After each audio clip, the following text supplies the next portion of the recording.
mund ta përshkrua, si mund ta përshkrua, si mund ta shpjego, si mund ta shpjego, kjo dashuri e madhe vjen, na qetësa dhe gjë, shpresa tona i një zot, shpresa tona i një zot, frikën tonë e di, ti frikën tonë e di, për fjalët s'mund ta shpreh dashurin që ndjej, veç se këtij gjej siguri, por zemra ti dëgjoj, por zemra ti dëgjoj, shpirti kur këndon, shpirti kur këndon, gatrimi kur shpërthen, nga ta që ti shiron, themi fjalët që ne dim, tregojnë sa mrekulluar shumë Zoti je, por fjalët nuk mjaftojnë që shpreh këtë mrekulli, e zemra ti si dëgjoj. mund ta përshkruash, Si mund ta përshkruash, si mund ta shpjegosh, si mund ta shpjegoj, kjo dashuri e madhe vjen, na qetësa dhe gjë, shpresa tona i një zot, shpresa tona i një zot, frikën tonë e di, që frikën tonë e di, fjalët s'mund ta shpreh dashurin që ndjej, veç se këtij gjej siguri, por zemra ti dëgjoj, por zemra ti dëgjoj, shpirti kur këndon, shpirti kur këndon, gatrimi kur shpërthen, gatrimi kur shpërthen, nga ta që ti shiron, themi fjalët që ne dim, tregojnë sa mrekulluar shumë Zoti je, por fjalët nuk mjaftojnë, shpreh këtë mrekulli, e zemra ti por zemra ti dëgjoj, por zemra ti dëgjoj, shpirti kur këndon, shpirti kur këndon, gatrimi kur shpërthen, gatrimi kur shpërthen, nga ta që ti shiron, themi fjalët që ne dim, tregojnë se mrekulluar shumë Zoti je, por fjalët nuk mjaftojnë, që shpreh këtë mrekulli, e zemra ti dëgjoj. Por fjalët nuk mjaftojnë, që shpreh këtë mrekulli, e zemra ti dëgjoj.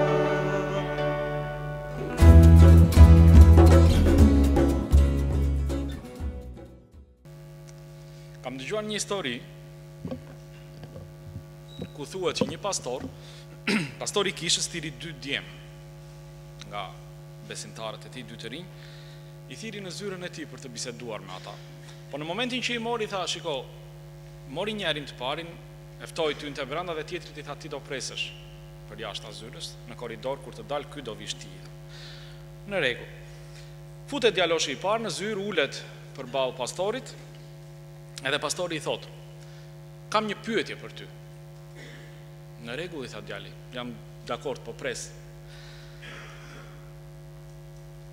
Pastori duke e parë me kujdes i thot, dua të më thuash, ku është Zoti për ty? Djali u mendua për një moment, filloi të gëlltitet. Dëgjoj, tha pastori, unë dua një përgjigje nga ti, por mendohu mirë para se të më përgjigjesh.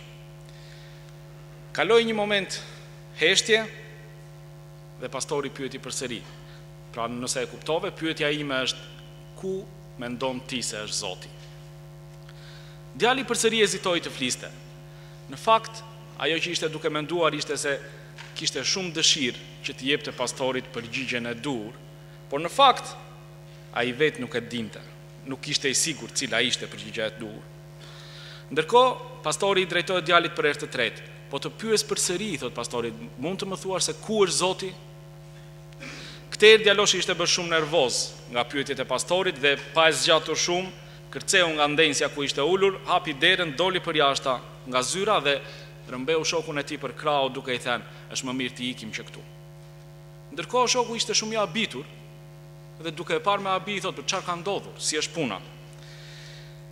Djaloshi që sapo kishte dalë nga zyra i përgjigjet nxitim thi, puna është se këta këtu kanë humbur Zotin dhe mendojnë se e kemi marrë ne. Në fakt, për fat të keq, ka shumë njerëz që kanë humbur Zotin në jetën e tyre sot. Ka shumë njerëz që kanë humbur Perëndin në jetën e tyre dhe janë kthyer në thjesht në njerëz fetar, por që nuk kanë të bëjnë fare me besimin e vërtetë, me realitetin e besimit të vërtetë. Pra bota në një farë mënyre është goditur nga feja. Është goditur nga feja e cila është kthyer në një nga veglat më të mëdha apo më të fuqishme për t'i penguar njerëzit drejt besimit të vërtetë dhe drejt përjetësisë më shumë se sa për t'i drejtuar atje.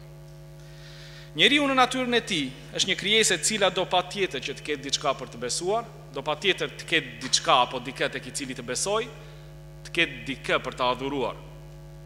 Sot ka shumë fe apo të ashtu quajtura besime në botë që të ofrojnë zgjidhje nga më të ndryshmet, por në fakt, cila është feja e vërtetë? Asnjë. Bota sot duket se ka nevojë për një fe apo besim, i cili do t'i pranojë ashtu siç janë. I cili pretendon, pra njerëzit pretendojnë se kjo fe duhet t'i pranojë ashtu siç janë përfundimisht edhe pa i vënë në sfidë, pa i sfiduar. Ka nevojë për një fe që kënaq dëshirat dhe nevojat e tyre. Një fe e cila nuk prish as pak reatin. Një fe apo një besim që nuk ballafaqon realitetin dhe problemet që njerëzit kanë, dhe në fund të fundit i lejon ata të besojnë atë që kanë dëshirë të besojnë. Feja më e pranuar sot në botë mbase do të ishte ajo që është në mendjet e shumë njerëzve, që nuk kanë të bëjnë me kishën, por që për fat keq ndonjëherë janë edhe pjesë e kishës. Feja më e pranuar ndoshta, feja më e përqafuar në botë, do të ishte sot ajo fe e cila nuk insiston. Do të ishte ai besim i cili nuk insiston në asnjë gjë, ai besim i cili nuk kërkon. Një fe e cila nuk merret me mëkatin, nuk insiston dhe nuk kërkon pendim. Një fe apo besim që nuk kërkon një jetë të re, sepse nuk kemi dëshirë të heqim dorë nga jeta jonë e dyzuar. Një fe që nuk përmend kur feri në fund të një jete të mëkatshme, sepse njerëzit mund të largohen pasi nuk kanë dëshirë të heqin dorë nga disa prej mëkateve të tyre. Një fe që thot vetëm gjëra pozitive, që nuk përmend fare gjykimin, që nuk bie ndesh me kënaqësitë, me hobet tona apo thjesht edhe me planet tona personale. Me siguri, shumë njerëz do të mblidheshin nëse nuk do të përmendej asnjëra prej këtyra gjërave. Me siguri që shumë njerëz do të përqafonin këtë lloj feje, nëse nuk do të kërkojë asnjë lloj ndryshimi. Pra shkurt, nëse reatia jonë nuk do të prishej, nëse reatia jonë dhe planet tona personale nuk do të prekeshin. Në vitin 1991, James Patterson dhe Peter Kim morën përsipër detyrën për të kryer një studim dhe për të nxjerrë rezultatet e këtij studimi në Shtetet e Bashkuara. Rezultatet u shpallën në librin e tyre Ditën që Amerika tregoi të vërtetën. Në një nga kapitujt ata shkruajnë se 90% e gjithë personave të pyetur në lidhje me besimin thonë se besojnë në Zotin. Mëtej ata zbuluan se nga këta 50% nuk kanë shkuar në kishë për të paktën 3 muajt e fundit. Dhe një në çdo nga këta 3 persona nuk ka qenë asnjë nga shërbesat në kishë për të paktën 1 vit. Unë nuk e di nëse ka një studim të tillë në Shqipëri, edhe nuk e di sa real do të ishte, por nuk mendoj se kemi ndonjë ndryshim shumë të madh. Ka diçka që nuk shkon kur njerëzit thonë se besojnë dhe kjo nuk e ndikon as pak jetën e tyre.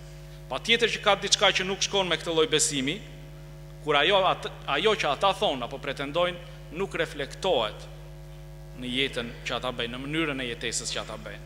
Ku është besimi që këta njerëz pretendojnë se kanë? Charles Swindoll ka shkruar: besimi është si kalorit, ti nuk mund t'i shohësh, por patjetër që do të shohësh rezultatin e tyre. Besimi i vërtet patjetër që do të duket me rezultatet e tij. Së pari, besimi i vërtet është më shumë se sa një pranim logjik apo intelektual thjesht i fakteve të Ungjillit. Besimi i vërtet është i shurdhër ndaj dyshimeve, është mospranues ndaj dekurajimit dhe i verbër ndaj pamundësive, dhe po ashtu nuk njeh asnjë gjë tjetër përveç suksesit në Perëndinë. Të ecësh në besim do të thotë jesh gati të hedhësh hapat edhe atje ku nuk mund të shohësh. Besimi e lejon Perëndinë të bëj për ne dhe në ne ato gjëra që ne vetë nuk do të mund të bënim dot kur. Në fakt le të kthehemi Biblës për të parë një pasazh dhe dua të shikojmë të hapim Bibla tek Luka, Ungjilli sipas Lukës, kapitulli 7, vargjet 1 deri në 9. Një pasazh i cili bën fjalë për centurionin romak. Besoj që është një pasazh që të gjithë ne duhet ta kemi lexuar të paktën. Është një pasazh i cili bën fjalë për centurionin romak dhe është një pasazh i cili na tregon se çfarë mund të bëj besimi ynë. Në kapitullin 7 të Lukës në vargjet 1 deri në 9, gjejmë pikërisht këtë njeri, pra centurionin, i cili mendonte që kuptonte dhe dinte se kush ishte Jezui. Në fakt është një histori që unë besoj që e keni lexuar të gjithë, por edhe për mua ka qenë një histori goxha domethënëse. Pasi po të kemi parasysh kush ishte ky njeri, kush ishte centurioni, pra ishte një jo judej i cili kishte, na thuhet pra që kishte këtë lloj besimi. Ky njeri është ai që është duke shfaqur këtë lloj besimi. Madje në fund të pasazhit që do të lexojmë, na thuhet që edhe Jezui vetë tha se nuk e kishte gjetur këtë lloj besimi më parë as në Izrael. Le të lexojmë vargjet. Pra edhe një Luka kapitulli 7 vargjet 1 deri në 9. Si e përfundoi gjithë këtë ligjërat drejtuar popullit që e dëgjoi, hyri në Kapernaum. Tani një centurion kishte një shërbëtor që e donte shumë. E kishte të sëmur keq për vdekje. Dhe centurioni kur dëgjoi për Jezuin, i dërgoi disa pleq judenj që ta lusnin të vinte e të shëronte shërbëtorin e tij. Si arritën te Jezui, ata e lutën me ngulm duke i thënë: ai e meriton që ti ta pranosh këtë gjë, sepse ai e do popullin ton, dhe ai na ndërtoi sinagogën. Atëherë Jezui shkoi me ta, e kur ishte jo shumë larg shtëpisë, centurioni dërgoi disa miq të tjerë për t'i thënë: Zot, mos u shqetëso, sepse unë nuk jam i denjë që ti të hysh në pullazin tim. Për këtë shkak nuk e çmova veten të denjë të vi tek ti, por ti fol një fjalë dhe shërbëtori im do të shërohet. Sepse unë jam një njeri në autoritetin e tjetër kujt, dhe kam në urdhër ushtar, dhe i them njerit shko, dhe ai shkon, dhe një tjetri eja, dhe ai vjen, dhe shërbëtori tim bëje këtë dhe ai e bën. Kur i dëgjoi këto fjalë, Jezui u mrekullua prej tij dhe duke ju drejtuar turmës që i vinte pas, tha: unë po ju them se as në Izrael nuk e kam gjetur një besim kaq të madh. Ka dy momente në Bibël kur Jezui na thuhet që u çudit apo u habit në njërin rast dhe që u mrekullua në rastin e dytë. Përveç pasazhit që sapo lexuam, rasti i dytë është kur Jezui filloi shërbesën e tij në Nazaret, në vendin e tij pra, dhe u mohua nga të tij. Kështu tek Marku kapitulli 6 vargu 6 na thuhet: dhe ai çuditej për mosbesimin e tyre. Pra Jezui çuditej me mosbesimin e tyre. Ndërsa tek centurioni, në rastin e centurionit, pra te Luka që sapo lexuam, në vargu 9 na thuhet që Jezui u mrekullua dhe tha se as në Izrael nuk e kishte gjetur këtë lloj besimi. Po çfarë mund të jetë më e frikshme se sa të çuditësh apo të habitësh birin e Perëndis me mosbesimin tënd? Dhe nga ana tjetër, çfarë do të ishte ajo gjë më e mrekullueshme se sa të mrekullosh birin e Perëndis me besimin tënd? Në fakt unë do doja të merreshim pak me këtë të dytën sot. Cilat ishin ato karakteristika që e bën besimin e këtij njeriu, pra të centurionit, që të ishte kaq i mrekullueshëm, sa edhe vetë Jezui të thoshte që ky besim është me të vërtet një besim i mrekullueshëm. Pra Jezui vetë ishte i mrekulluar nga ky besim. Na thuhet se Jezui sapo ka përfunduar mësimin e njohur si predikimi në mal, dhe ndërsa hyri në Kapernaum, Jezui është kontaktuar nga përfaqësues të një centurioni romak. Kush ishte ky njeri? Centurioni në historinë tonë ishte një njeri i rëndësishëm. Në ushtrinë romake, njësia më e rëndësishme ishte legjoni, edhe kishte rreth 6.000 burra në të. Ata ishin të ndarë në 60 grupe me nga 100 burra secili, që ishin nën kontrollin e një njeriu të vetëm i cili ishte pikërisht centurioni. Kjo ndoshta është edhe prejardhja e emrit të tij. Ky njeri pra ishte një oficer që kishte nën komandën e tij të paktën 100 burra tashmë. Ky njeri ishte një oficer edhe ishte një ushtarak i cili në komandën e këtyre 100 burrave pra ishte caktuar detyra të ruante rendin edhe kontrollin në Kapernaum. Kini parasysh, një njeri të kësaj natyre, një njeri në këtë pozitë, të gjitha ato që ai kishte rreth e rrotull e bënin atë që ishte një njeri shumë i rëndësishëm. Roma ishte në kontroll të shumë vendeve të tjera në atë periudhë dhe patjetër që i njihte mirë gjendjen e perandorisë së saj. Edhe kur vendosnin udhëheqës lokal, romakët përsëri ishin ata që vendosnin, pra edhe nëse vendosnin një udhëheqës lokal, ishin ata që vendosnin dhe përcaktonin mirë rrugën nëpër të cilën duhet të ecte. Në qoftë se këta udhëheqës lokal që vendoseshin bënin ndonjë shkelje apo dilnin nga udha e mirë përcaktuar nga romakët, patjetër që nuk do ta kishin të gjatë. Patjetër që ata do të ishin larguar dhe do të ishin zvendësuar menjëherë. Kështu që keni parasysh që ky centurion për të cilin po flasim kishte në ngarkim qytetin e Kapernaumit dhe udhëheqësit e tij si edhe rrethinat përreth. Dhe patjetër që kjo e bënte atë që të ishte një njeri me shumë pushtet edhe një njeri shumë i rëndësishëm. Pozita e tij, pra të gjitha këto që sapo thash, ishin një tregues jo vetëm i fuqisë edhe i pushtetit të tij, por edhe i karakterit të tij si njeri, sepse keni parasysh që romakët nuk do të merrnin çdo lloj burri dhe ta vendosnin në atë pozitë dhe ta bënin centurion. Patjetër që ata do të zgjidhnin njerëzit e tyre më të mirë, patjetër që do të zgjidhnin burrat më të mirë. Një centurion duhej patjetër të ishte një njeri që mund të drejtonte, të ishte i qëndrueshëm në veprimet e tij dhe i kujdesshëm. Ai nuk duhet të jetë shumë i nxituar për të hedhur në sulm, por nëse i duhet ta bëjë një gjë të tillë, duhet të ishte i gatshëm derisa të jepte edhe jetën për të. Për luftën për kauzën e tij pra. Ky centurion ishte një njeri shumë i respektuar, pra ishte një njeri trim, ishte një udhëheqës. Ai ishte dikush që kishte gjithçka ndoshta që i nevojitej për momentin. Edhe siç mund ta imagjinoni, fare lehtë ai njeri mund të ishte krenar për atë që ishte dhe çka kishte. Dhe kjo gjë ndoshta justifikohej me faktin që ishte shumë i fuqishëm, kishte autoritet dhe një status në shoqëri tepër të rëndësishëm. E megjithatë, centurioni i Kapernaumit ishte ndryshe. Vërtet që ai ishte një njeri i fuqishëm dhe me të gjithë këto karakteristika që unë sapo thash, por ai nuk ishte një njeri që përqendrohej apo që fokusohej vetëm tek vetja e tij. Ai ishte i fokusuar tek të tjerët gjithashtu, ndoshta më shumë se sa për veten e tij. Karakteristika e një besimi të vërtetë është ajo që e bëri këtë njeri të mos ishte i përqendruar tek vetja dhe të donte të tjerët përtej të gjithë barierave dhe pengesave. Në dy vargjet e para të pasazhit që sapo lexuam, na thuhet si e përfundoi gjithë këtë ligjërat drejtuar popullit që e dëgjoi, hyri në Kapernaum. Tani, një centurion kishte një shërbëtor që e donte shumë dhe kishte të sëmurë keq për vdekje. Pra duket që centurioni ishte i shqetësuar, pra ishte shumë i shqetësuar për njërin nga shërbëtorët e tij. Në fakt, po flasim për shërbëtorët dhe keni parasysh që ishte një nga rangjet e ulta të hierarkisë të kohës. Megjithse ne lexojmë se ai ishte shumë i vlerësuar nga centurioni në këtë rast pra. Kjo ishte diçka shumë e rëndësishme për kohën në të cilën po flasim. Megjithë statusin shoqëror dhe fuqinë e pozitës së tij, centurioni na thuhet se tregoi një interes të veçantë për njërin nga shërbëtorët e tij, që mund të ishte edhe i parëndësishëm. Kur shërbëtori ishte i smur, centurioni u përpoq të kujdesej për të dhe ta ndihmonte. Kushdo qoftë ky i ri, ky shërbëtor pra, Luka, i cili ishte një mjek, na thot se ishte i sëmur keq dhe ishte gati për të vdekur. Nuk e di, nëse keni qenë ndonjëherë i pranishëm në momentet e fundit të jetës së ndonjë prej të afërmve tuaj, patjetër që e kuptoni arsyeën e kësaj ndjenje të paaftësisë për të bërë diçka për jetën e tij. Ndjenjë që besoj se edhe centurioni ishte duke e përjetuar në këto momente. Përveç kësaj, edhe drejtuesit e brenj, sipas vargut 4 të pasazhit që sapo lexuam, kishin vënë re se ai e donte kombin e Izraelit. Dhe kështu që ai donte edhe njerëzit e tij.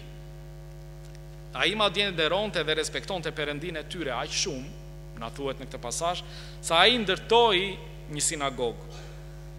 Megjithë pasurinë dhe dëshirën për të bërë paqe, nuk kishte ndodhur më parë që një centurion të ndërtonte një sinagogë vetëm e vetëm se donte t'ju pëlqente judenjve. Por duket pra që ky person ishte interesuar për ta si individ edhe si komb, dhe gjithashtu kishte edhe interes të dukshëm për t'i shërbyer Perëndisë. Kjo na çon tek një karakteristikë tjetër e besimit të vërtetë. Ai nuk është i përqendruar tek vetja.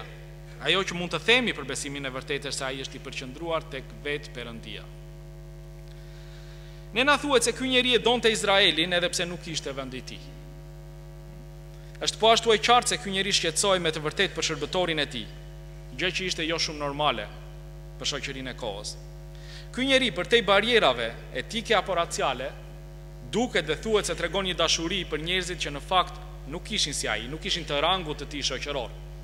Pasi kishte dëgjuar që Jezui ishte aty, centurioni vendosi të rrezikojë reputacionin e tij duke kërkuar ndihmë nga një jude. Pra duke u përulur para një judeu për të kërkuar ndihmë. Karakteristikë tjetër e një besimi të vërtetë është pikërisht ajo që e bëri këtë njeri që të ishte një pjesëmarrës aktiv në punën e Perëndisë. Pra të qenit pjesëmarrës aktiv në punën e Perëndisë. Në vargun 4 na thuhet që si arritën te Jezui, ata e lutën me ngulm duke i thënë: "Shiko, ai ky njeri, pra ky centurion e meriton që ti ta pranosh këtë gjë." Ne duhet të kuptojmë se pleqt judej nuk kishin edhe aq dashuri për romakët, në përgjithësi për romakët, edhe aq më tepër kur bëhej fjalë për një ushtarak romak në mënyrë të veçantë. Prandaj ky njeri duhet të ketë qenë patjetër shumë i veçantë për këta pleq në mënyrë që ata të ishin të gatshëm të shkonin tek Jezui dhe të paraqitnin përpara tij kërkesën e këtij njeriu. Po jo vetëm kaq, ne na thuhet që ata e lusnin Pra ju lutën Jezuit duke u përpjekur në një farë mënyre ta garantonin Jezuin për të mikun e tyre, pra, për centurionit. Ata u përpoqën të argumentonin se ai ishte një njeri me integritet, ai ishte një njeri i denjë dhe ishte një njeri që e meritonte ndihmën e Jezuit. Ata thonë, ai e meriton që ti ta pranosh këtë gjë. Ky njeri ishte edhe në mënyrë të dukshme në ndërtimin e sinagogës. Sinagoga ishte një vend ku edhe paganët mund të vinin. Kushdo mund të shkonte dhe të dëgjonte fjalën e Perëndisë. Kështu në këtë kohë ky centurion mendoni që kishte ndërtuar këtë sinagogë, pra, dhe kjo tregon që ai kishte qenë duke përdorur paratë e tij, kishte qenë duke përdorur reputacionin e tij, kishte qenë duke përdorur ndikimin e tij për ndërtimin e kësaj sinagoge që do të shërbente si një vend nga ku do të mësohej fjala e Perëndisë. Dhe i gjithë kjo ishte bërë pas një lloj detyrimi, sepse në fundit askush nuk e kishte detyruar këtë njerëz që të bënte një gjë të tillë. Asnjë detyrim nuk kishte ai për ta bërë. E gjitha ishte bërë me dëshirë dhe me vullnet nga ana e centurionit. Ndërsa shohim shembullin e këtij centurioni, pyetja ime do të ishte: çfarë është ajo gjë apo ajo pjesë e punës së Perëndisë për të cilën ti dhe unë do të ishim të gatshëm të përfshiheshim duke dhënë gjithçka nga vetja që do të shërbente për zmadhimin e mbretërisë së Perëndisë në këtë qytet?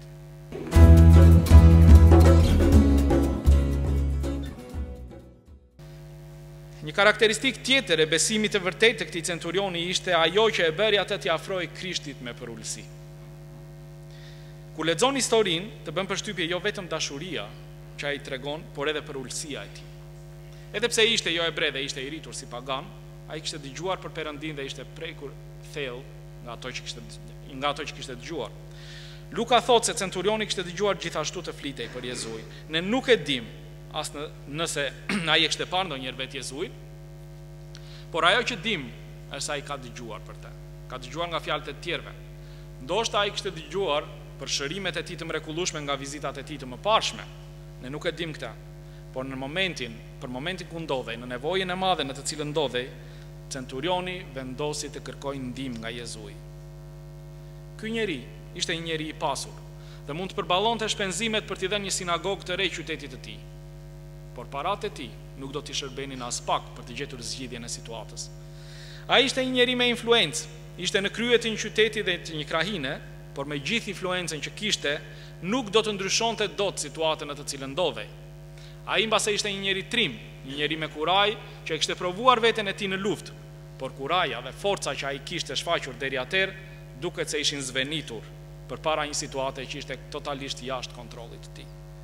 Dhe në vend që të besonte gënjeshtër, nëse ai kishte gjithë fuqinë për të realizuar gjërat, të besonte se kishte gjithë fuqitë dhe mundësitë për të bërë gjithçka që kishte nevojë, ai vendosi të shkonte dhe të kërkonte dikë që ai e dinte se zotronte pikërisht këtë lloj fuqie për të cilën ai kishte nevojë. Besimi është ai që lejon Perëndin të bëj për ne dhe në ne atë që ne vetë nuk do të arrinim ta bënim dot kurrë. Centurioni nuk mundej, por ai e dinte se kush mund ta bënte këtë gjë, dhe prandaj dërgoi disa pleq judej tek Jezui që t'i kërkonin atij të vinte dhe të shëronte shërbëtorin e tij. Në fakt, argumenti që pleqt përdorën para Jezuit ishte se centurioni, pra ky njeri, ishte një njeri i denjë. Ky njeri ishte një njeri që vërtet me ato që kishte bërë, me mënyrën se si kishte ndihmuar dhe trajtuar njerëzit, ishte një njeri që meritonte ndihmën e Jezuit. Ai e donte kombin e tyre dhe kishte ndërtuar një sinagogë. Dhe ata ishin duke thënë, shiko, ky njeri e meriton ndihmën tënde. Ky njeri e meriton ndihmën tënde sepse shiko çfarë ka bërë. Ky ka bërë këtë për ne, ka bërë këtë, ka bërë gjithë këto gjëra të mira për ne dhe është sjell në këtë mënyrë. A mendojmë ne në të njëjtën mënyrë? A kemi menduar ndonjëherë? Ktheuni një çik mbrapa. A keni menduar ndonjëherë, o Perëndi, po unë të kam shërbyer ty. Të kam shërbyer gjithë vitin me shërbesa nga më të ndryshme. Le të themi, që nga shërbesat e fëmijëve, të pararinisë, të rinisë, me burra, me gra. Kam shkuar në fshat, në gjithçka që ka pasur nevojë të bëj për ty e kam bërë. Jam lodhur, jam raskapitur. Tani në fund të fundit, a nuk e meritoj që të kem edhe unë diçka? A nuk e meritoj të paktën për shkak të gjithë këtyre që kam bërë, ti përgjigjesh, të dëgjosh dhe ti përgjigjesh lutjeve të mia? Nuk e di, mbase nuk shprehemi fiks me këto fjalë, edhe mbase nuk do kishim kaq guxim për t'ju drejtuar Perëndisë me këto fjalë, por ndoshta në mendjet tona e kemi bërë këtë lloj llogarie. shpesh me mënyrën se si sillemi, mënyrën si flasim, mënyrën si jetojmë, duket që kemi bërë një lloj pazari me Zotin, sepse besojmë se në fakt jemi dikush që në të vërtetë nuk jemi. Ne nuk mund t'i ofrojmë asgjë Perëndis më shumë se sa ato që ai na ka dhënë ne. Kështu që çdo ndihmë që Zoti na jep është vetëm prej hirit dhe prej dashurisë së Tij. Çdo gjë që kemi, çdo gjë që kemi na është dhënë sepse Perëndia vet ka pasur dëshirë të na japë më shumë se sa meritojmë. Ndërkohë që ne jemi shpesh të përqendruar tek vetja dhe jemi duke parë se sa të mirë jemi ne, ashtu siç në një farë mënyre pleqtë ju denjë përpoqen të bënin, centurioni nga ana tjetër është plotësisht e kundërta. Pavarësisht nga fuqia e tij, autoriteti, pasuria apo gjithçka tjetër që kishte, ai erdhi përulësisht përpara birit të Perëndis, duke qenë i vetëdijshëm, sepse shpresa e vetme që kishte ishte në hirin e Perëndis. Duket sikur centurioni as nuk u kërkoi dhe as nuk donte që judejt të bërin pazar me Jezuin. Në mendjen e tij ai e dinte se nuk mund të bënte asgjë për të fituar ndihmën e tij. Dhe kjo duket shumë qartë nga grupi i dytë i njerëzve që ai dërgon në vargjet 6 dhe 7, ku na thuhet: atëherë Jezui shkoi me ta, e kur ishte jo shumë larg shtëpisë, centurioni dërgoi disa miq të tij për t'i thënë: Zot, mos u shqetëso sepse unë nuk jam i denjë që ti të hysh në pullazin tim. Për këtë shkak nuk e çmova veten të denjë të vi tek ti. Ka diçka shumë interesante këtu, sepse duket sikur centurioni ka ndryshuar mendje. Ai donte në fillim që Jezui të vinte në shtëpinë e tij, por tani duket që nuk do më. Po pse? Ndoshta nga që ai e kuptoi se do ta vinte Jezui në një pozitë shumë të vështirë. Judejt fanatik nuk do të pranonin të shkonin në shtëpinë e tij. Nuk do të pranonin, ndoshta nga frika se do të bëheshin të papastër. Kështu Jezui si mësues dhe si jude do të vijej në pozitë të vështirë, edhe ndoshta në një pozitë të sikletshme. Prandaj ndoshta centurioni, nga respekti për Jezuin, filloi të mendojë ndryshe. Ne nuk e dim në fakt, nuk e se na thuhet se pse ai kishte ndryshuar mendje, por ajo që dim ne me siguri nga kërkesa e grupit të dytë i njerëzve që ai dërgoi Jezuit, është se shikojmë që me gjithë pozitën, me gjithë fuqinë dhe me gjithë autoritetin që ai kishte, centurioni ishte vërtet një njeri i përulur. Ai po i drejtohet Jezuit dhe po i thotë: shiko, unë e di që unë vetë nuk jam as i denjë që jo të vij tek ti dhe të bëj një kërkesë, por nuk jam i denjë që ti as të vish në shtëpinë time. Centurioni nuk po merrej me rëndësinë e tij, me pozitën që kishte, apo me arsyet se pse meritonte që Jezui ta ndihmonte atë. Jo, thaj, unë nuk e meritoj që të kem ty në çantinë time. Ky është një qëndrim ndoshta një çik i çuditshëm në fakt për një centurion romak. Sepse keni parasysh gjithë atë që thamë më përpara, ai ishte një udhëheqës dhe ishte udhëheqës i gjithë kësaj krahine pra.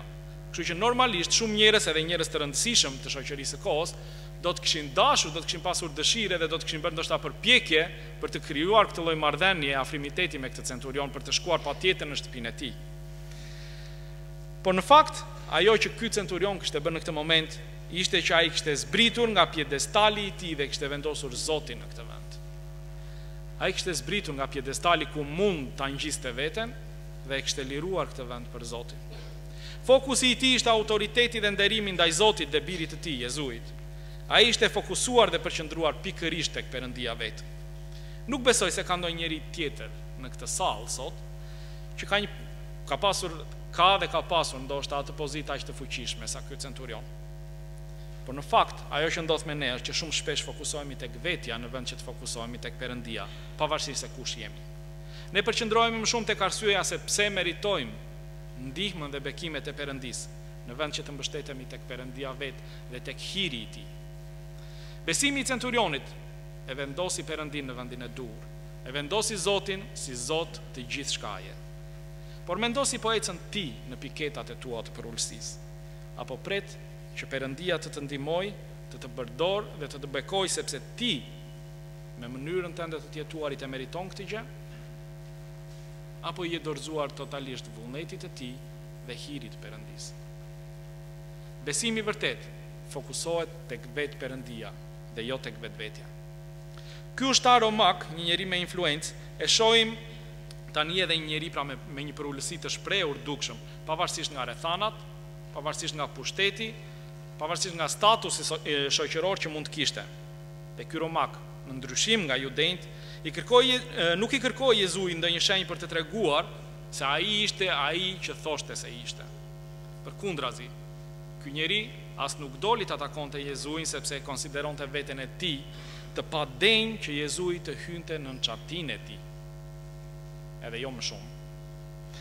Një karakteristikë tjetër e besimit të vërtetë që ky njeri shfaqi ishte besimi vetëm tek Krishti dhe tek autoriteti i tij.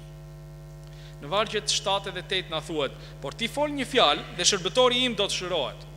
Sepse edhe unë jam një njeri në autoritetin e tjetër kujt dhe kam në urdhër ushtar, dhe i them njerit shko, edhe ai shkon, dhe një tjetri eja dhe ai vjen, dhe shërbëtori tim bëje këtë dhe ai e bën." Centurioni me sa duket e kuptoi se ai që ka fuqi mbi jetën dhe vdekjen, ai që mund të shërojë edhe me një fjalë të vetme, ishte vetë Zoti. Atëherë ai si një jude mëkatar nuk ishte i denj as të takonte Jezui. Me respekt duket që ai gjunjëzohet para autoritetit hyjnor të Krishtit. Nuk na thuhet që ky njeri të ketë dëgjuar vetë Krishtin të flas, po megjithatë na thuhet që ai besoi. Ai dërgoi njerëz tek Jezui të kërkonin që ta shëronte shërbëtorin e tij vetëm nga ato që ai kishte dëgjuar për Jezuin. Centurioni e dinte mirë se ç'ishte autoriteti, duke pasur parasysh pozitën e tij. Ai e dinte mirë se ç'ishte autoriteti dhe vendosi besimin në autoritetin e Perëndis. Si centurion, ky njeri ishte nën autoritetin e personave të tjerë, ishte nën autoritetin atyre që ishin më lart se ai në hierarki. Por në të njëjtën mënyrë, ai ishte në krye të disa njerëzve të tjerë, dhe ata i bindeshin atij për shkak të autoritetit që kishte nga ata që ja kishin dhënë këtë autoritet, ata që ishin mbi të. Ai ishte ngarkuar të mbronte dhe të ruante rregullin në Kapernaum. Autoriteti i tij vinte nga superiorët e tij, të cilët merrin autoritet nga vetë Cezari. Në po të njëjtën mënyrë, centurioni kuptoi se çfarë autoriteti kishte Jezui gjithashtu. Ky autoriteti ishte dhënë atij nga Perëndia, dhe ky autoritet bënte që urdhrat e tij, bënte që çdo gjë që ai thoshte të zbatoheshin pa asnjë mëdyshje. Mesazhi që centurioni dërgoi Jezuit ishte ky: "Shiko, mos e vendos veten fare në thelash duke ardhur tek unë. Thjesht thuaj një fjalë. Për mua mjafton që ti të thuash një fjalë, pra. Ti thjesht thuaj një fjalë dhe shërbëtori im do të shërohet." Ky është besimi. Jo besimi në aftësitë e tij, por në autoritetin dhe në fuqinë e Perëndisë. Fuqia e një urdhri nga Zoti i cili foli dhe universi u krijua. Luka thot se Jezui u mrekullua nga ky besim. Keni parasysh, kishim një pagan i cili po na shfaq këtë lloj besimi tek Zoti. Ky centurion kishte besimin e vërtetë, dhe ishte pikërisht ky lloj besimi që nuk e lejonte atë të ishte i përqendruar më shumë se ç'duhet tek vetvetja, që e bënte atë të donte të tjerët përtej çdo pengese apo çdo barriere. Ishte besimi i vërtetë. Më falni, ishte besimi i vërtetë që nuk e lejonte atë të ishte i përqendruar tek gjërat e tjera, tek karriera e tij, tek ushtrimi i autoritetit të tij apo gjëra të tjera si këto. Por ishte besimi i vërtetë që e bënte centurionin të besonte pikërisht tek autoriteti i Perëndisë. Cili është besimi yt? Si është besimi ynë? A është besimi ynë një besim i vërtetë? A jemi ne të fokusuar më shumë tek të tjerët se sa tek vetvetja? A fokusohemi tek Zoti me përulësi në gjithë shërbesat tona apo në gjithë shka tjetër që ka të bëjë me jetën tonë? Apo i besojmë plotësisht autoritetit Perëndisë? Ne kemi nevojë për besimin e vërtetë më shumë se sa për çdo gjë tjetër në këtë botë. Sepse besimi i vërtetë është pikërisht ai besim që shpëton. Të kesh besim të vërtetë si ky do të thotë t'ju thuash stop shqetësimeve për vetveten, gjë që na bën të lirë të fokusohemi tek interesat e të tjerëve përreth nesh, tek interesat e vëllezërve, motrave dhe të tjerëve jashtë kësaj salle. Besimi i vërtetë na bën të aftë t'i themi stop shqetësimit për statusin ton përpara Perëndisë, dhe ndoshta të shqetësohemi më shumë për statusin që të tjerët do të kemë përpara Perëndisë. A mund të kemi sot në besimin e vërtetë? Ne mund të kemi, ashtu si centurioni i Kapernaumit e kishte. Jezui premtoi një bekim të veçantë, në fakt, për njerëz si centurioni, edhe si ne, nëse besimi ynë është i tillë. Kur Jezui u shfaq Thomait dhe hoqi gjithë dyshimet e tij, Dhe po ashtu provoi se ishte ngritur prej së vdekurish, ai tha: sepse më ke parë, thoma, ti ke besuar. Por lum ata që nuk kanë parë dhe besuan. Ky pra ishte premtimi për centurionin, po për edhe për çdo besimtar tjetër sot. Nëse ky romak, me pak fjalë të dëgjuara rreth Jezuit, kishte këtë lloj besimi, sa më i fortë mendoni dhe më i themeluar duhet jetë besimi ynë sot, si rjedhoj dhe të gjitha shërbesat tona dhe e gjithë jeta jonë. Besimi i këtij centurioni e mrekulloi Jezuin. Por mos harroni, sa po tham që ai ishte një njeri me një background apo me një jetë e cila e bënte shumë të vështirë këtë lloj besimi. Një njeri i ngarkuar me detyrat e tij, një njeri që ishte thellë në paganizëm, një njeri i cili fillimisht duhet të ketë qenë i urryer prej judenjve sepse ishte romak, edhe për më tepër ushtarak. Dhe përtej të gjithë këtyre rrethanave që ishin në disfavor të tij, na shfaqet një njeri i cili është shembull i mrekullueshëm besimi. Një njeri i cili me besimin e tij mrekulloi edhe vetë Jezuin. Mendoni për një moment, a i ngjan besimi juaj, besimi të këtij njeriu? Zoti ju bekoft.